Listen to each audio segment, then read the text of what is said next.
gonna be a short ride, dude.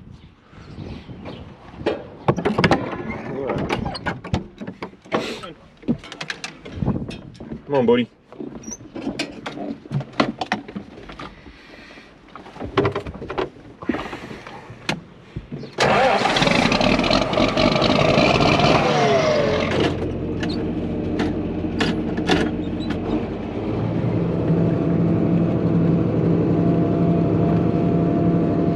Hey everybody, it's Ryan. Welcome back to How Farms Work. So as many of you know, we are now done with harvesting, and that leaves tillage. So we got a lot of rain the day after we finished harvesting, and we didn't get a chance to head back out to the field right away. But now it's been pretty decent out the last couple days, and we've gotten a good chance in the forecast here to get a lot of tillage done. So when we unloaded the KUHN Krause Landsaver 4810 from the truck, we used the 4640, and there was a little debate that went on about whether the 46 could pull the 9-shank chisel plow. And a lot of people said, well, it could pull it down the road. And I have to tend to agree that I'm on that side of the road. The 4640, I think, does have the horsepower to pull this chisel plow, but I think the big limiting factor here that we're dealing with is it is not a mechanical front wheel drive tractor, so it doesn't have the extra traction there to be able to pull it. A lot of the weight's on the back end, and I mean, I'm going to be impressed if the 4640 can pull it, but I think our biggest limiting factor here is just going to be the traction. Looking at the ground, it's dry on top, it is a little moist underneath, but Travis took the 8235R out. I don't even know where he's at, but he's going out and VTing what we want to get VT'd this fall. We are going to be doing anhydrous, so we want to be hitting, they want to be hitting all of their bean stubble, which is what we're going to be testing it on today.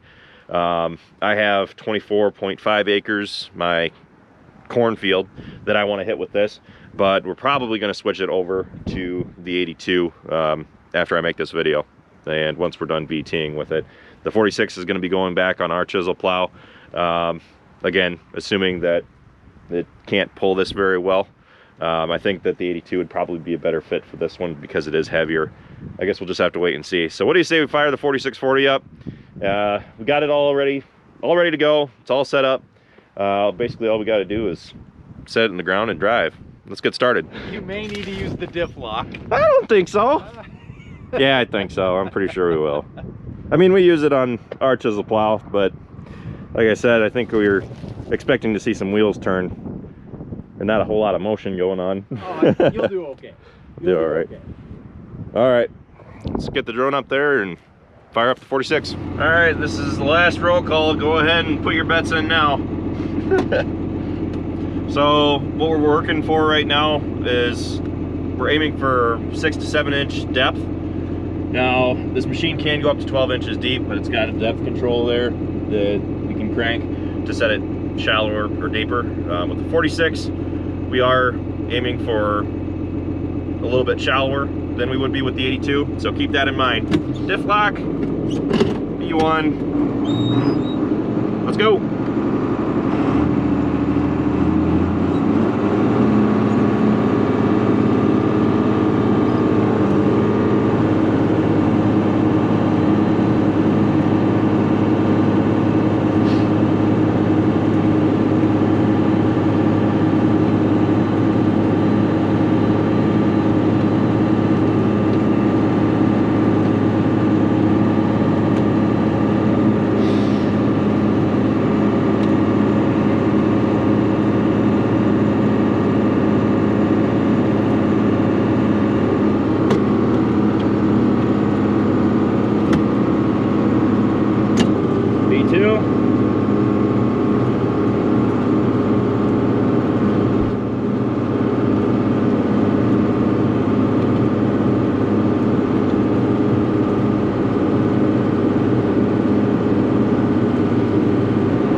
that concludes our test pass, but I think we can go deeper yet.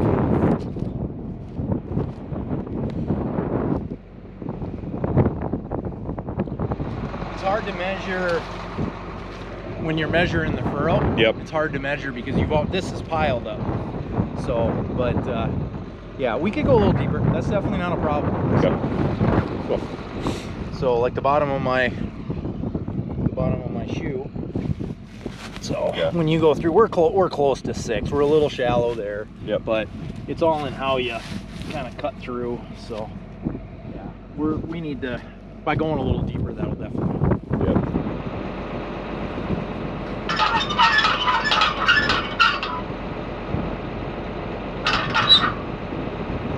All right, I cranked it down a notch to see what kind of difference it makes.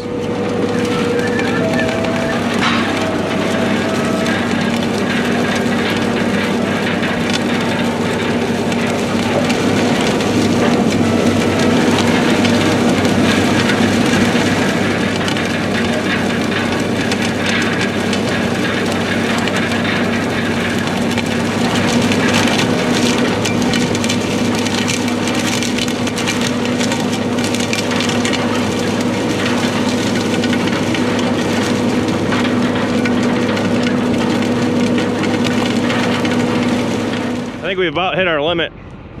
I guess we're still in C2, C1, C2, but it's doing a really good job. How deep are we now? About 8 inches. 8 inches? Yeah. Okay. So one of the things, did you notice when you come across how much smaller the furrows are? Yeah. We've got, you know, I'm sticking in the ground here. Just by pushing in, that's how much loosened soil we have. Mm-hmm. But it's still nice and finishable. When you come back in the spring, this is a one-passing plant, realistically. In comparison to the other chisel, it has a lot deeper furrow. So when we get up here, you know, we see this and we can go in here, we'll put it in right here, you know, so that's the bottom. This is nice and loose. This is different, this is hard. I gotta really push hard to get it to go in. Mm-hmm. So we've leveled that soil profile behind that machine, so it's gonna be easier to finish. Basically the same amount of tillage or more, but just an easier plantable finish. The one thing that I do see just a little bit is it is a little nose heavy, but the hitch height will be different on the 82. Okay. So if you were going to continue to run this on the 46, I would probably make a little bit of an adjustment. Okay. But your intention is to switch it back to the 82, so yep. It's going to be much more comparable. The tire size on your 82 is very comparable to the size of the machine that I was running on this before I brought it here, so it should be very close there. So. Mm-hmm. Yeah, this looks real nice. Well, we did about half a mile more than what I thought we were going to do to start with. Honestly, I thought it would pull it. Really? I was totally negative. Of course, I mean, it'd be interesting to see if we did this again, like if I came up and patched up these spots that I missed. Yeah. Yep. How it would pull it in the stuff that's already worked up, because it pulls different in loose soil compared to. Yeah. With this being all loosened like that, though, I think you'd pull it faster. Right. Yeah. Yeah. I don't think you've got B2 or B1 or B3, B4 in it. I don't think you've got enough there. I think you'd lose your momentum pretty fast. Mm-hmm. You'd have a lot more slippage. You can hear it pulling down, but you can definitely. It's a good fit for it. Right. You didn't have to switch from C2 back to C1. Nope. So, and that's kind of what I thought. If you were to go to B3, B4, I think it would just be a step too far. Really? So. Well, after today, we're gonna unhook the Landsaver 4810 from the 46, and we're gonna switch it back over to the 82 once Travis is done with it.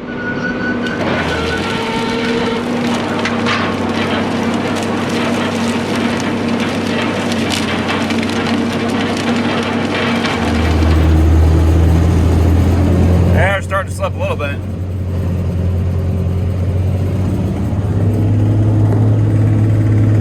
Must have just been badly compacted right there because it freed right up.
is in B3 and I don't like how the tractor's sounding, so we're gonna go back down to C1, C2.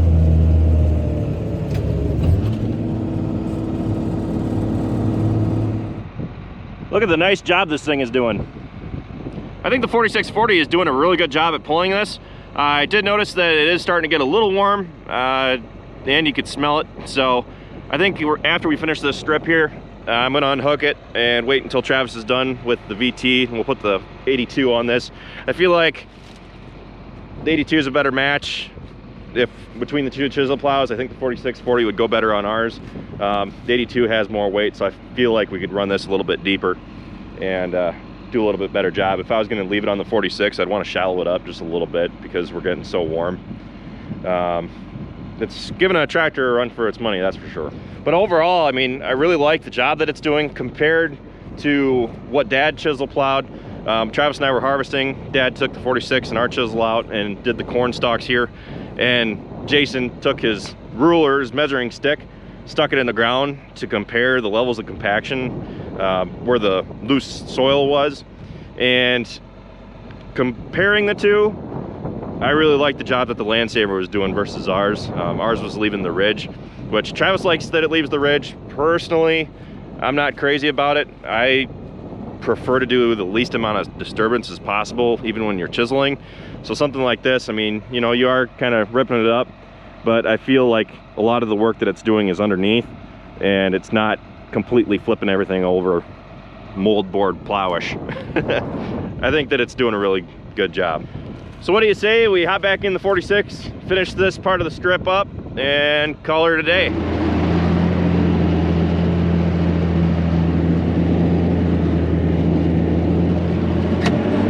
Just pulling down a little bit.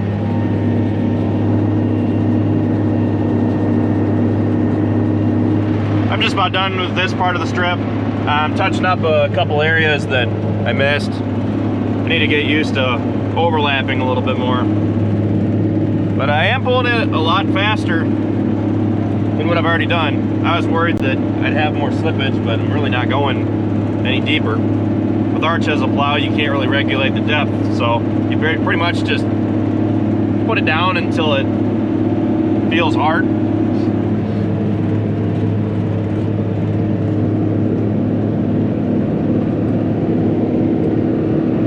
Now, since we're doing anhydrous, what I'm doing right now is going to get hit with the anhydrous bar this fall yet. So we want to push to get a lot of the bean ground done, because you don't want to put anhydrous down and then hit it with chisel. You want to get all your chiseling done first.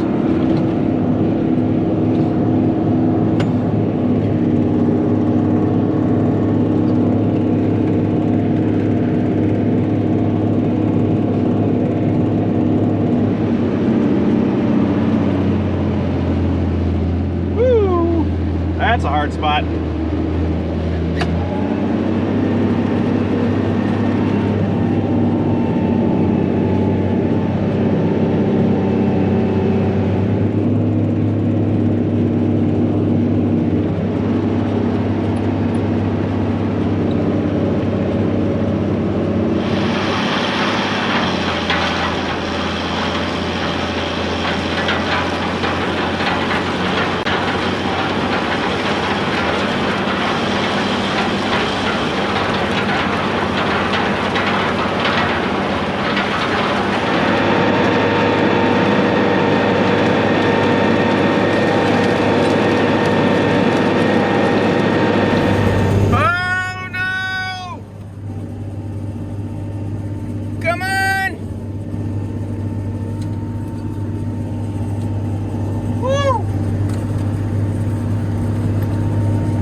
You guys, but I'm having a good time.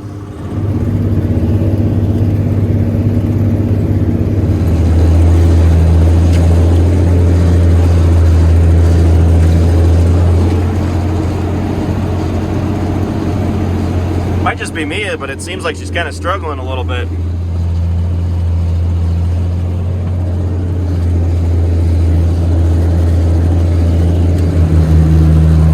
man.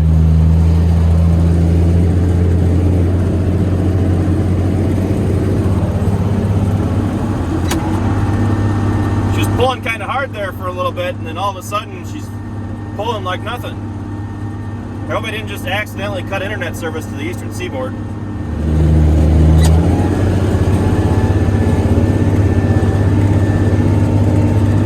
Well, there you have it. I'm gonna call it a day with the 46. Oh boy, here comes the manager. Well, I just called it a day with the Landsaver. I left it on there because there's a good chance that we might be doing some more chiseling with the 46 before we switch it over to the 82, since Travis is still working on VTing down at his place. So overall, I'm actually really surprised that the 46 could pull the Landsaver as well as it did. Honestly, I was expecting literally to hop in the tractor, do up to one pass if I could make it, and that was it. And turns out that I got the whole strip done, that bottom bean strip. It might have taken me all day to do. I think the 4640's biggest holdback there is probably like what I thought it would be, and that's slippage. So it does still have a lot of slippage there. It pulls it better than I thought it would, but I mean, overall it's a combination between weight and power that makes it pull how you want. And I think the 4640 has the power to pull it as fast as you want, but I don't think it has the weight to pull it as deep as you want. And that's probably, I think, where the 82 will shine on it. So anyway, that's pretty much it for this video. I just wanted to do a little test video showing that the 4640 could pull it. So with that, thanks for watching this video, guys. Be sure to check out all of our other videos. Be sure to like, comment, and subscribe. And be sure to follow us on Facebook, Instagram, Twitter, and Snapchat, all How Farms Work. And don't forget to stay tuned when we hook that up to the 82. I'll be doing more footage with it. So with that, I'll see you next time.